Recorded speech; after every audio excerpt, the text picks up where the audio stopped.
Olá pessoal, bem-vindos a mais um Watchlist de terror do Trecheira Violenta.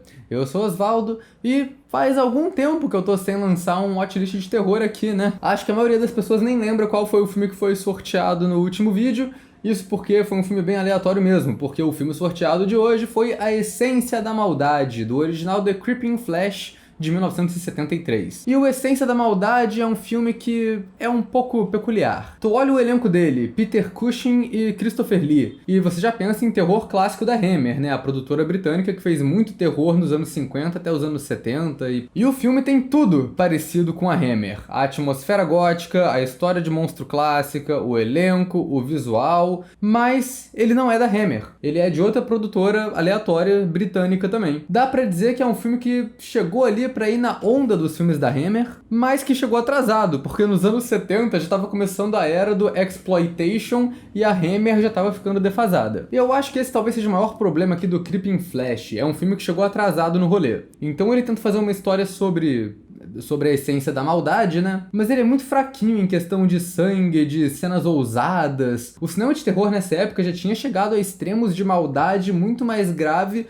do que a maldade pura que esse filme vai querer mostrar pra gente. E o segundo problema dele pra mim é que ele tem uma trama que atira pra todos os lados. Ele não sabe qual direção quer seguir e frequentemente acaba seguindo a menos interessante. Então assim, é um filme que eu não odiei, achei ele bem feitinho, mas eu achei ele meio enrolado. Até chegar no ato final, que é quando o filme finalmente ganha uma energia ali, né? Mas antes de falar mais dele, eu vou pedir pra vocês se inscreverem no canal se vocês não forem inscritos ainda. Comentem aí embaixo se vocês já assistiram A Essência do Mal, o que vocês acham desse filme. Deixem outras recomendações de filmes pra gente falar aqui no canal também. Filmes pra eu colocar na watchlist de terror. A chance de ser sorteado é baixa, mas não é zero. E também acompanhe a gente nas redes sociais, os links estão aí embaixo na descrição do vídeo. Se você gosta do nosso trabalho aqui na Trecheira, então seja membro. Quando você é membro, você ganha acesso a conteúdo exclusivo, escolhe uns filmes que a gente fala aqui no canal através de votações, e também apoia a gente, que é sempre muito importante, né? E claro, com um filme antigo desses, os spoilers estão liberados como de costume, então estejam avisados. E vamos nessa, né? A Essência do Mal, então, em sua essência, é um filme de cientista doido, bem coisa de filme clássico de terror. Ele começa com uma história de armação, que a gente vê o Peter Cushing com caracterização para parecer um pouco mais velho ali, pintando um quadro bem esquisito. E daí a câmera começa a focar no quadro,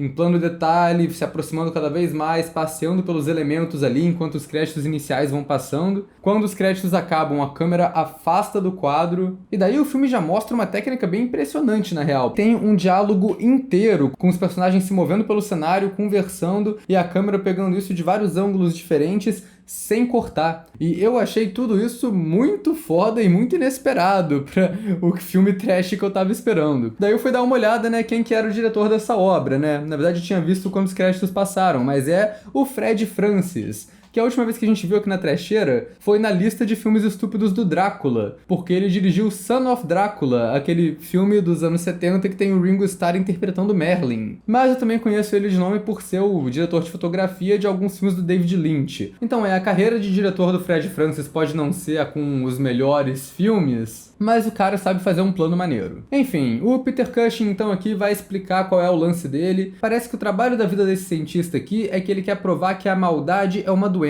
que infecta as pessoas e consegue ser tratada e erradicada. Ele explica isso brevemente no começo, mas o filme mesmo, né, a trama que a gente vai acompanhar, é o flashback do que aconteceu com ele, que ele tá contando pra esse outro cientista. Então tem uma historinha de armação aqui. E cara, se tem uma coisa que salva esse filme do marasmo é o Peter Cushing. O cara manda muito. No presente, ele interpreta um cientista doido, mas ele não faz um doido óbvio. Ele é mais sofrido, mais melancólico, mais preocupado com o que ele tá falando ali. E ele no passado a gente vê a diferença de personagem, que quando ele tá lá ainda trabalhando como cientista, fazendo os experimentos dele, ele é um cara mais animado, mais empolgado. Na verdade ele é tão empolgado com os experimentos que ele não liga pra convenções sociais, é aquele tipo de gênio de filme de terror, né? Ele não presta atenção nas pessoas, então um cara que levou um caixote enorme pra dentro do laboratório tá esperando pra receber uma gorjeta e ele nem olha pra cara do maluco. Ele erra o nome da criada que trabalha lá na casa deles. Ele negligencia a filha dele dele praticamente o tempo todo. E são esses toquezinhos assim que o Peter Cushing não passa indiferença, ele só passa distração mesmo. O cara tá tão compenetrado no trabalho que ele não presta atenção em mais ninguém. E tem esse aspecto também que o próprio Fred Francis já tinha falado sobre esse filme em algum momento no passado, que a trama do filme é um monte de baboseira, conceito de fazer teste com sangue, encontrar a célula responsável pela maldade, nada faz sentido, mas o Peter Cushing fala tudo com tanta emoção que você acredita nele. O filme se passa na era vitoriana ali, e o visual dele é bem um visual de filme da Hammer, sem tirar nem pôr. Tem aquele visual gótico da época, que a gente vê refletido nos cenários, mesmo isso não fazendo sentido com a história, porque uma das primeiras coisas que a filha do Peter Cushing fala pra ele é que eles estão ficando sem dinheiro, que não dá pra pagar mais direito as contas, e eles ainda assim estão morando numa puta mansão. E aí dentro dessa mansão tem o laboratório do Peter Cushing, que é todo um design de laboratório antigo, vitoriano, coisa de cientista doido, aqueles monte de frascos e ciência incompreensível. Daí tem o sanatório do Christopher Lee, que a gente vai ver depois, que tem exatamente o mesmo visual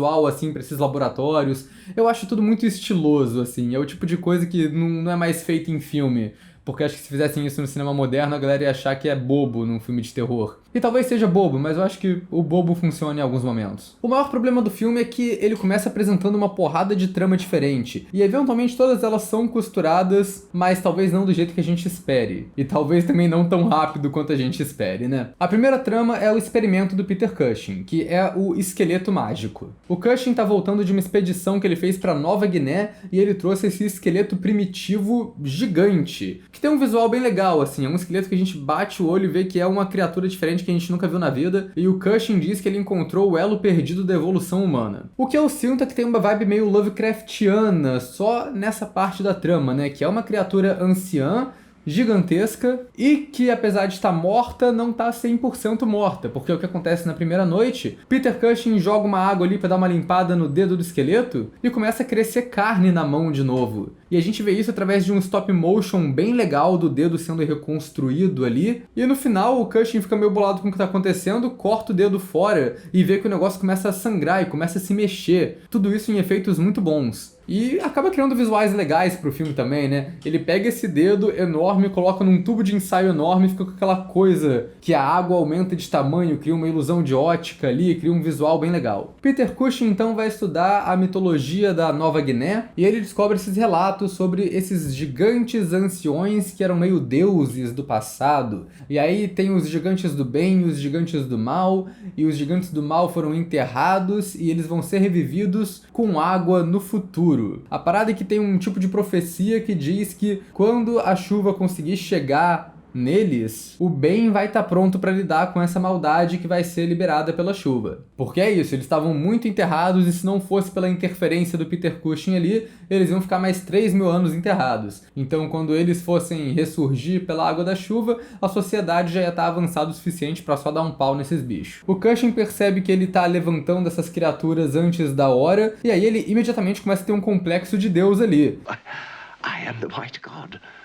Começa a virar cientista doido, achando que o destino do mundo tá na mão dele, porque ele tem essas criaturas que são a pura maldade. E daí começa a trama de ciência incompreensível. Ele disseca o dedo, outro efeito muito legal ali, do dedo decepado sangrando, e começa a fazer esses exames com sangue. Ele descobre que tem células diferentes, umas células cabeludinhas que atacam as outras, talvez, e o Cushing quer usar essas células que ele tirou do dedo do bicho para criar uma vacina contra a influência desse bicho, o que seria efetivamente criar uma vacina contra a maldade na sua forma mais pura. E daí o Peter Cushing começa a fazer testes com o macaco que ele tem no laboratório, e aparentemente esses testes funcionam e o macaco fica lá de boa. Daí a gente vai para a segunda trama, que é sobre a família do Peter Cushing. A mulher dele morreu recentemente depois de ficar muitos anos internada num sanatório. Mas a filha do Peter Cushing não sabe disso. Ela acha que a mãe morreu há anos atrás, que ela nunca conheceu a mãe. E a gente vai vendo que o Peter Cushing é bem controlador com a filha dele. Não quer que ela saiba nada sobre a mãe, não fala nada pra ela, proíbe ela de entrar no quarto da mãe e proíbe ela de fazer praticamente qualquer coisa, porque ele tem medo que qualquer coisa ali seja um gatilho pra provocar a mesma doença que a mãe dela teve, de loucura, que fez ela ser internada. E claro que a filha eventualmente se rebela. Ela rouba a chave do quarto da mãe e entra lá, e e acaba descobrindo que a mãe dela era uma artista, vê os figurinos antigos dela, várias imagens de apresentações que ela fez, e também descobre o segredo do pai de que a mãe estava internada esse tempo todo, e daí a filha fica bem pistola com o Peter Cushing. A gente tem um flashback da mãe nesse momento, que mostra as apresentações dela no passado, e é um momento que eu acho que o filme grita mais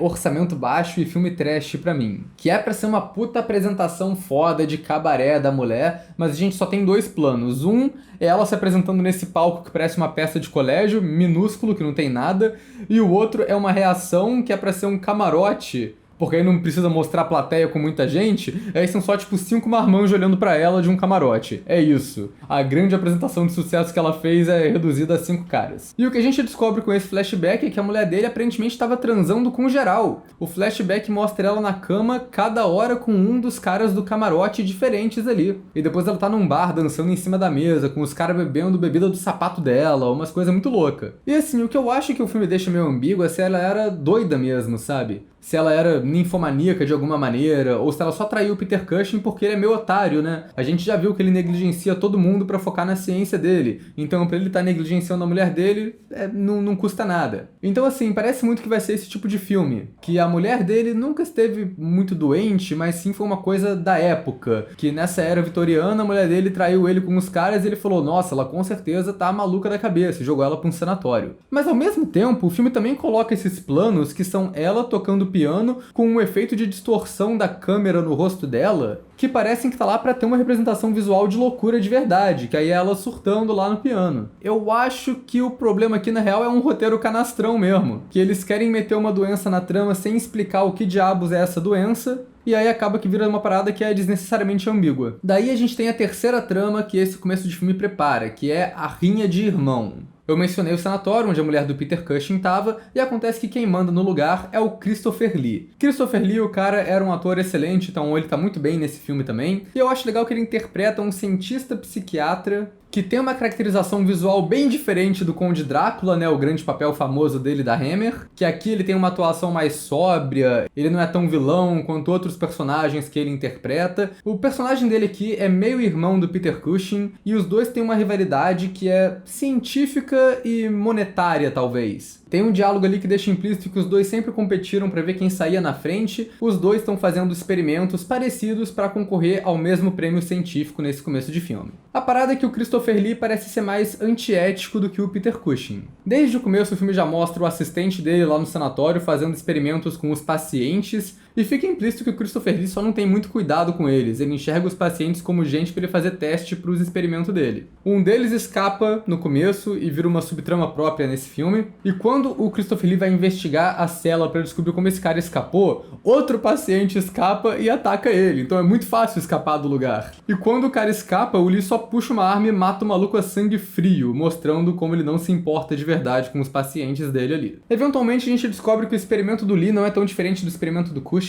O Cushing quer descobrir a essência da maldade, enquanto o Lee, ele quer descobrir a cura para a insanidade. Para descobrir a cura, ele tem que descobrir a causa da insanidade, então de certa forma ele também quer descobrir a essência da insanidade ali. A reclamação que ele tem é que ele precisa fazer testes humanos para deixar as pessoas insanas. Mas como ele tá num sanatório, os únicos testes que ele consegue fazer é em gente que já é insana, então não adianta de nada. Até aí tudo bem, mas como que um experimento de psiquiatria e insanidade acaba com um braço decepado dentro de um aquário, que é o que tá rolando ali no sanatório? Aí eu já não sei. Outro teste que eles estão fazendo ali é um monte de luzinha vermelha piscando enquanto eles conversam, o que eu acho que não tem nada remotamente científico acontecendo ali, mas pelo menos faz uma fotografia bem legal pra essa cena. A quarta trama é a do fugitivo do sanatório, que pra um personagem secundário que é meio irrelevante, acaba que ele tem bastante destaque, porque aí eventualmente a gente vai ver uma cena enorme desse cara que é um maníaco violento entrando no bar e atacando as pessoas e fazendo uma cena de briga de bar imensa. E todas essas tramas vão se encontrar eventualmente, né? Quando a filha do Peter Cushing descobre que ele mentiu pra ela, ela surta com ele, com razão, né? Mas o Peter Cushing, com medo desse surto ser ela ficando doida igual a mãe dela, ele injeta ela com o soro anti-maldade que ele tava testando no macaco. Só que o dia seguinte, ele descobre que na real o macaco ficou muito maluco e quebrou o laboratório todo. E agora a filha dele vai ter uma reação de maldade ali. E o que acontece? O que acontece é que a garota agora ficou muito safada. Então é o que eu disse no começo, né? De todos os rumos que essa trama de fugitivo, esqueleto mágico e rinha de cientista doido podia ter tomado, eles escolheram a pior. Porque aí o filme começa a focar na filha dele, que é uma personagem que me irrita por alguns motivos. Primeiro, porque não fica claro quantos anos ela tem que ter. A atriz tinha 25 na época, mas a personagem é meio infantil, então eu imagino que é pra ela ser uma adolescente. Não sei, tipo, tem a cena que ela descobre o quarto da mãe, ela vê umas paradas antigas da mãe e começa a brincar, fazendo barulhinho como se fosse uma criança. Eu achei meio esquisito.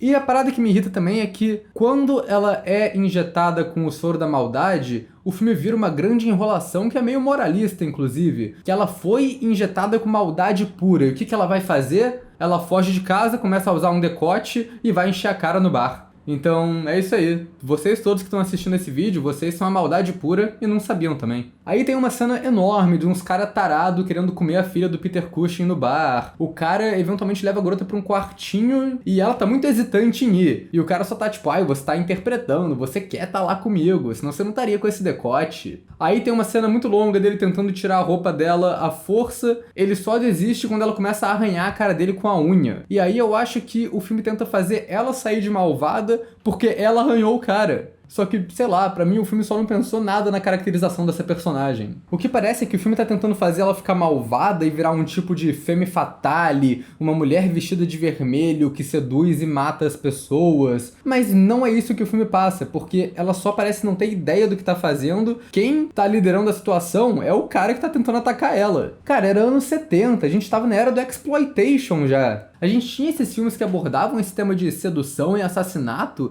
de um jeito muito mais extremo e explícito. Aí esse daqui ele quer fazer a mulher ser sedutora como parte da maldade dela, mas ela é a femme fatale menos sexy e interessante que eu já vi. Ela é só uma imbecil vestida de vermelho que tá dançando mal no meio de um bar insalubre. E eu acho que outro problema também é que a atriz que faz a filha não me convence muito nesse final. Porque todas as cenas dela agora é pra ela ser completamente doida. Mas só é uma atuação meio caricata mesmo, exagerada, de tremelique e rodopio por aí, sabe? Acaba não mostrando muito ela como uma maldade, como uma ameaça, e no final fica até meio bobo, e dessa vez não é bobo de um jeito bom.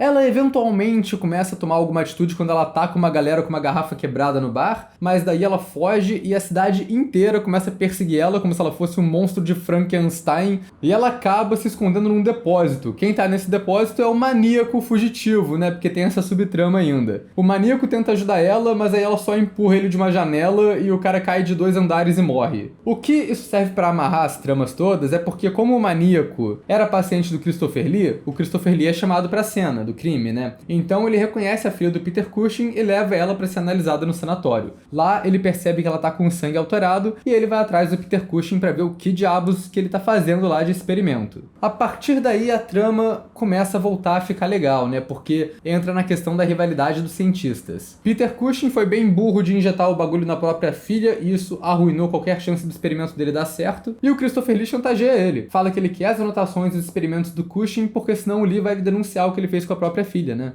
Isso culmina no Christopher Lee eventualmente indo roubar o esqueleto gigante para usar nos próprios experimentos. Daí a gente chega no ato final do filme, né? Que é esse assalto de esqueleto. A cena é meio engraçada até, porque o esqueleto é comicamente grande, né? É um gigante. E os caras carregando esse esqueleto enorme, parece uma coisa que saiu de um filme do Georges Méliès. A parada é que o Christopher Lee, ele não sabe do efeito que a água faz pra reviver aquela figura bizarra ali do esqueleto gigante, né? Então, eles estão levando o esqueleto embora numa charrete quando tá uma puta chuva armando. E isso eu acho uma cena bem tensa. A gente vendo a chuva caindo ali e o bicho lentamente sendo molhado, a gente vendo ele mudando um pouquinho ali, até a cena que a charrete tem um acidente, cai no meio do barro e o esqueleto molha completamente, e daí a criatura finalmente ressurge, a parada que eu tava querendo ver desde o começo do filme. E a direção do Fred Francis é muito boa em fazer um suspense porque ele demora muito pra mostrar o monstro. A cena que o bicho sai da charrete, a gente não vê ele, a gente só vê o cara que tava lá pilotando a charrete tendo uma reação e depois o Christopher Lee encontrando esse cara morto degolado com um efeito maneirinho. E todo o confronto final do Peter Cushing com a criatura é bem legal e é muito bem filmado. né? É aquela coisa de não mostrar o monstro até o último momento possível. Peter Cushing tá na floresta e vê uma figura enorme de capuz de costas pra ele ali. Ele apavora, vai embora pra casa correndo e vê o dedo da criatura que ele cortou vivo em cima da mesa.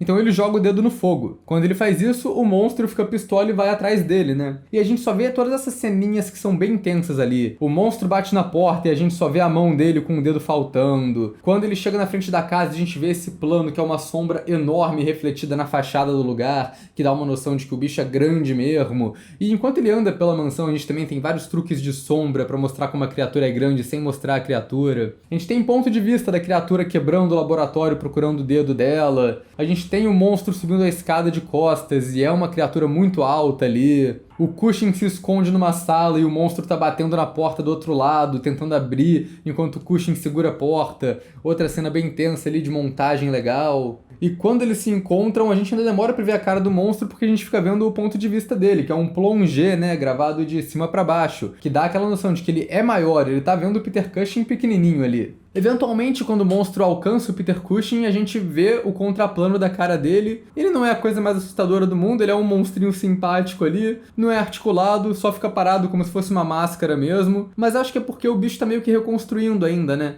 A gente viu aquele formato de crânio meio bizarro, então é exatamente isso que aparece ali, mas agora coberto de pele e veias, só que meio oco ainda, como se fosse só um esqueleto mesmo. E a gente tem esses pontos de vista de dentro do crânio oco da criatura, com sangue caindo pelos olhos, como se ele ainda estivesse em recomposição ali. Isso tudo eu achei muito legal, esse final. E o bicho não mata o Peter Cushing, ele só pega na mão dele e a cena corta, o que fica implícito é que a criatura arrancou o dedo do Cushing para substituir o próprio dedo que ele tirou. Todo esse final com a criatura indo atrás dele foi a parte mais original do filme pra mim, porque é uma criatura que eu nunca vi igual em lugar nenhum. E tinha aquela história de armação no começo, né, do Peter Cushing contando tudo isso pra outro cientista. E aí a gente vai pra essa história no final, né. Quando a gente vê o quadro que o Peter Cushing tava pintando de novo no final do filme, a gente entende o que é o quadro, né, com o contexto, são todos os elementos da história ali. A gente vê que a gente sabia como ia ser a criatura o tempo todo, porque é a criatura no quadro do começo do filme. A gente vê uma mão com um dedo cortado ali do lado, um monte de dedo decepado em cima, uma mistura de todos os elementos mais importantes da história, e tudo representado ali como se fosse uma figura meio religiosa, meio apocalíptica,